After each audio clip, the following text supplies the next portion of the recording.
Thanks for visiting the patient and the weather today. I'm meteorologist Al Peterlin. This is a weather report with the weather health stresses for August 9, 2026. We have graphics at tpatw.com. We also have a storefront on Amazon. Looking at the surface map for August 9th, Sunday, really high pressure dominant over most of the nation. There is a pseudo almost weather front stretching from Montana through Wyoming down to Nebraska, across Iowa into the Michigan Upper Peninsula, and then swinging south across southern Pennsylvania, and then off the coast of New England.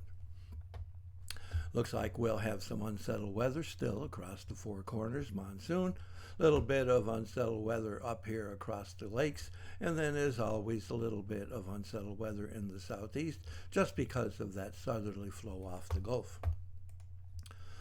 Looking at our vitality index, you can see that we have our focus of activity here in the westernmost portion of the Four Corners on up into Colorado and Wyoming in the Intermountains.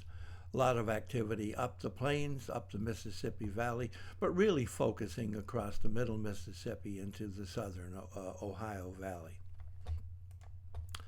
Very little pressure change, just that bubble of low pressure across eastern Nebraska, northeast Kansas, and mostly Iowa into northern Illinois, southern Minnesota.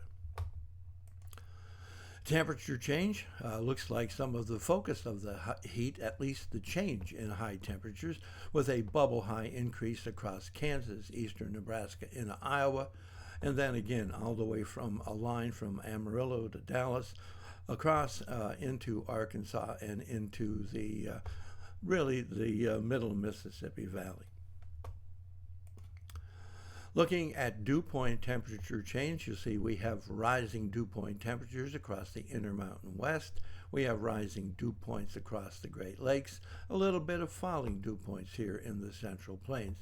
Vapor pressure confirming much the same thing, with rising vapor pressure from the monsoonal area across up into the Intermountain West, and actually all the way into the westernmost portions of South Dakota, then significantly increased again about the lakes, and a little bit of fall, especially here across New England and right in the upper to central plains.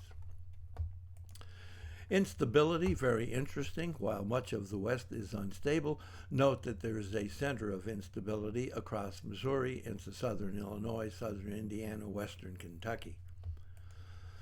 Looking at the change in oxygen availability, you'll see we have a little bit of migraine stress here in northeastern Arizona, up through Utah and into Colorado.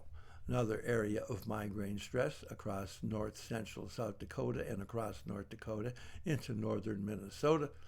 An area of migraine stress here in western to central Kentucky and very northern Tennessee. The most significant area here from Michigan across Pennsylvania into New York, and actually trending east across into Vermont.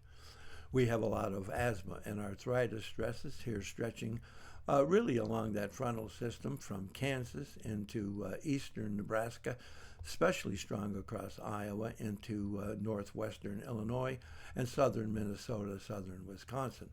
A very narrow line of asthma and arthritis stress running from Amarillo across Dallas into Arkansas and then into northern Mississippi.